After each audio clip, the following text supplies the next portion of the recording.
مردہ گو کو ایک دیہاتی نے زمین پہ پھینکا، کہا اگر یہ کلمہ پڑھے میں بھی پڑھوں گا۔ حضور نے گو کی طرف آنکھ بھر کے دیکھا ہے، فرمایا یا زب، مری ہوئی گو نے آنکھ کھولی ہے، سر اٹھایا، سینہ تان کے کہتی ہے لبیک و سعدیک یا زینب موافا یوم القیامہ، حاضر ہوں یا رسول اللہ، میری خوش قسمتی، میں حاضر ہوں اے قیامت والے دن کو خوبصورت بنانے والی ذات، میں حاضر ہوں۔ حضور نے پوچھا لمن تعبد، کس کی عبادت کرتی ہے؟ گو نے کہا الذی فی السماء عرش ہو وفی البحر سبیل ہو وفی الارض سلطان ہو، آسمانوں میں جس کا عرش ہے میں اس کی عبادت کرتی ہوں، سمندر میں جس کا راستہ ہے میں اس کی عبادت کرتی ہوں، زمینوں میں جس کی بادشاہت ہے میں اس کی عبادت کرتی ہوں۔ حضور نے پوچھا اعرفتی من انا، کیا پہچانتی ہے میں کون ہوں؟ تو کہنے لگی انت محمد الرسول اللہ، آپ محمد ہے،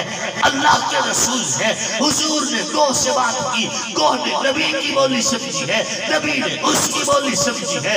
گو تو بولنے والا ایک جانور سمجھ لیجئے، چلنے والا جانور سمجھ لیجئے۔ ارے میرے پیغمبر نے اگر بلائے تو کنکر بولے ہیں، کافر کی مٹھی میں پتھر بولے ہیں، پتھر نے نبی کی بولی سمجھی ہے، پتھر کی بولی نبی نے سمجھی ہے۔ میرے پاک پیغمبر احد پہاڑ پر ہے، احد کا پہاڑ ہلنے لگ جاتا ہے، میرے پاک پیغمبر نے فرمایا اے پہاڑ تھم جا، تیرے اوپر ایک نبی ہے، ایک صدیق ہے، ایک شہید ہے۔ احد پہاڑ تھم جاتا ہے، زلزلہ رک جاتا ہے، پہاڑ نے نبی کی بولی سمجھی ہے، نبی نے پہاڑ کی بولی سمجھی ہے۔ میرا پاک پیغمبر ماں کی پیٹ میں ہے، کنویں کا پانی اوپر آ جایا کرتا ہے، کنویں کے پانی نے نبی کو پہچانا ہے، نبی علیہ السلام نے کنویں کو عزت دی ہے۔ لعاب پھینک کر دنیا میں کون ہے جو پرندے کی بولی سمجھے؟ دنیا میں کون ہے جو گوک سے گفتگو کر کے دکھائے؟ دنیا میں کون ہے جو اونٹ کی بولی سمجھے؟ دنیا میں کون ہے جو احد پہاڑ کو پیغام دے سکے؟ دنیا میں کون ہے جو کافر کی مٹھی میں بند پتھروں کو کلمہ پڑھا سکے؟ دنیا میں کون ہے جو کھجور کے خشک تنے سے گفتگو کر سکے؟ یہ میرے پیغمبر کی ذات ہے۔ عالم ارواح میں بھی حضور کا علم سب سے زیادہ تھا، عالم دنیا میں بھی حضور کا علم سب سے زیادہ ہے، عالم حشر میں بھی حضور کا علم سب سے زیادہ ہوگا کہ حضور کے جیسا نہ رب نے بنایا نہ بنانے کا ارادہ۔ کون ہے حضور کے جیسا؟ کوئی نہیں حضور کے جیسا، اس میں کوئی شک نہیں۔ حضرت موسیٰ کلیم علیہ السلام اللہ کے بڑے لاڈلے پیغمبر ہیں، اور ہم ان کی شان گھٹا نہیں سکتے۔ کسی بھی نبی کی شان گھٹانے سے ایمان ختم ہو جاتا ہے، لیکن ہم حضور کی شان بتا تو سکتے ہیں نا کہ موسیٰ کلیم علیہ السلام وادی مقدس میں جائیں تو حکم ہو فخلا نالیکا، اے موسیٰ نالین اتار دے۔ کیوں؟ انکا بالواد المقدس طوا، تو مقدس وادی میں ہے، اپنے نالین اتار کے جا۔ اور میرا پاک پیغمبر عرش معلیٰ پہ جائے تو اللہ فرمائے لا تخلا نالیکا یا محمد، اے پیارے محمد نالین نہ اتاریے۔ یا رسول اللہ آپ کے لیے احساس اللہ نے دیے کہ نالین نہ اتاریے، وجہ کیا ہے؟ تو اللہ کے پاک پیغمبر نے بتایا کہ مجھے کہا گیا کہ انکان موسیٰ طالباً فانت مطلوب، موسیٰ خدا کا طالب ہے، خدا تیرا طالب ہے۔ موسیٰ کو خدا کی طلب ہے، خدا کو تیری طلب ہے۔ کون مقابلہ کر سکتا ہے حضور کا؟ کس کی مجال ہے حضور کی شان کو کوئی تول ہی سکے؟ ارے دنیا کے سارے مورخ، دنیا کے سارے مقرر، دنیا کے سارے خطیب، دنیا کے سارے مفسر، دنیا کے سارے محدث، دنیا کے سارے معلم، دنیا کے سارے مدرس، دنیا کے سارے فقیہ، دنیا کے سارے ولی، دنیا کے سارے علماء، دنیا کے سارے صوفیہ، دنیا کے سارے اتقیاء مل کر اگر حضور کی شان کا تعین کرنا چاہے تو اللہ کی قسم حضور کے نقش پا تک بھی نہیں پہنچ سکتے کہ حضور کے قدموں کی معراج بھی اتنی اونچی ہے کہ آقا کے قدموں میں نالین آ جائے تو وہ بھی رف رف سے اوپر چلے جاتے ہیں، وہ بھی عرش مولا سے اوپر چلے جاتے ہیں۔ کون کر سکتا ہے مقابلہ؟ اور اے اہل ایمان، وقت کے دامن میں گنجائش نہیں، میں آخری بات کہہ کے اجازت چاہتا ہوں۔ دنیا کے اندر اصول ہے اور قرآن اور حدیث بھی یہی کہتی ہے کہ الجنت تحت اقدام الامہات، ذرا جاگنے کا ثبوت دے، الجنت تحت اقدام الامہات، جنت ماں کے قدموں تلے ہے۔ اب جنت جس ماں کے قدموں تلے ہے اسے ماں کس نے بنایا ہے، کس نے تسلیم کیا ہے؟ ہمارے شعور نے۔ ہم نے آنکھ کھولی، شعور کی وادی میں قدم رکھا، ہم نے دیکھا جو راتوں کے اندھیروں میں اٹھ کے ہمارے لیے دودھ کا انتظام کر رہی ہے وہی ہماری ماں ہے۔ ہم نے دیکھا جو گیلے بستر پہ خود سو کے ہمیں خشک بستر پہ سلا رہی ہے وہی ہماری ماں ہے۔ ہم نے دیکھا باوجود بخار کے بھی ہمارے لیے خوراک کا انتظام کر رہی ہے وہی ہماری ماں ہے۔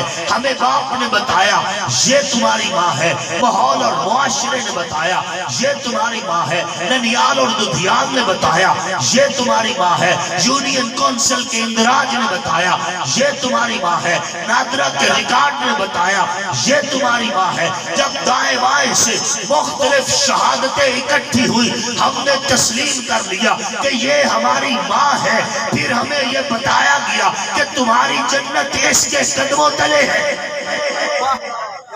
بات سمجھنے کی کوشش، تمہاری جنت اس کے قدموں تلے ہے۔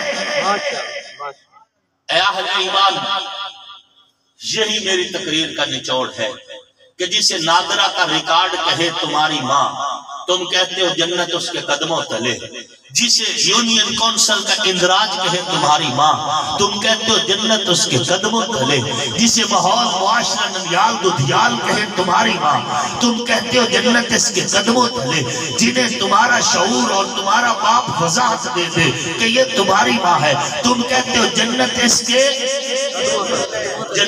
کے اچھا اس عقیدے پر شیعہ بھی متفق ہے اور پھر اہل سنت کے تینوں مکاتب فکر متفق ہے۔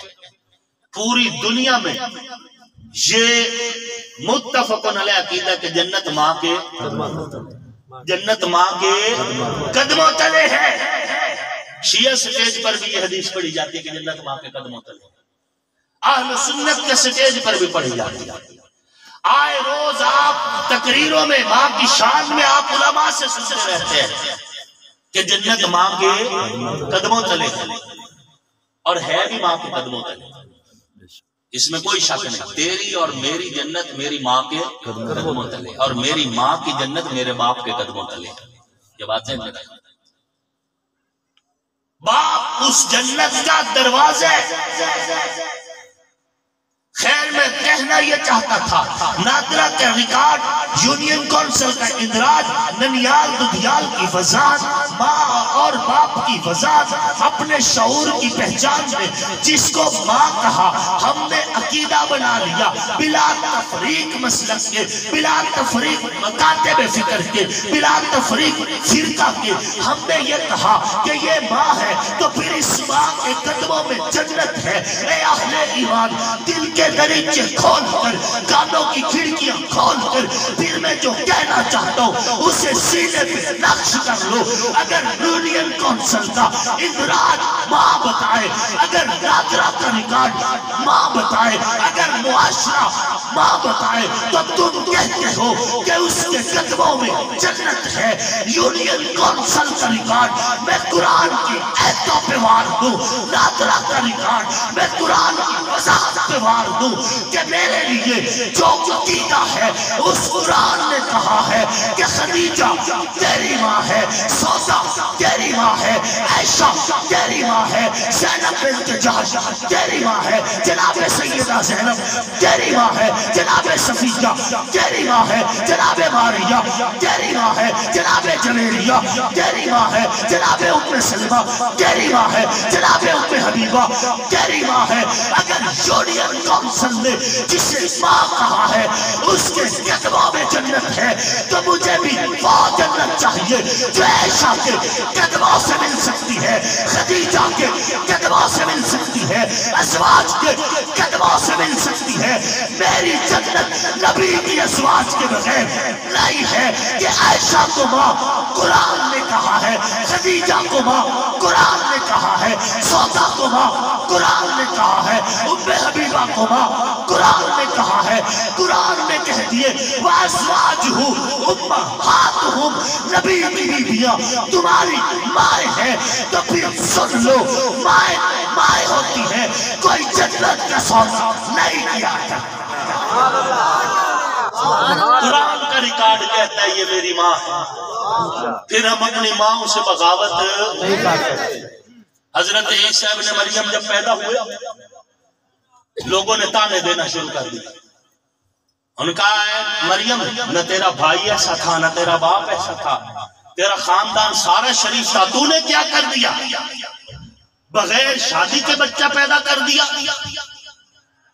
حضرت بی بی مریم نے اس بچے کی طرف اشارہ کیا کہ اس سے پوچھو، بڑا بچہ نہیں، چاند دن کا بچہ گود میں لیے جناب بی بی مریم اس بچے کی طرف اشارہ کرتی ہے۔